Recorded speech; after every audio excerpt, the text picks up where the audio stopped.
I agree that it is a dangerous precedent the US is setting, both in terms of how they deal with their allies and also how they deal with their enemies. We've seen US was very, silence on the US part when we see Iran-linked attacks in the Middle East. But also in this case, the many US commanders who served in Syria kept telling that this is one of the most successful US engagement with the local indigenous militia in their fight against Islamists or any other groups. So they say this is one of the very few success stories the US has.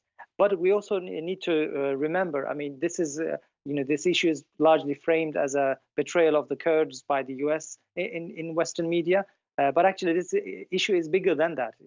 Europe, especially for Europe, more than the United States, because Europe is at the receiving end of the Syrian crisis, both in terms of the refugee flows, but also in terms of militant threat from there, especially in the form of ISIS.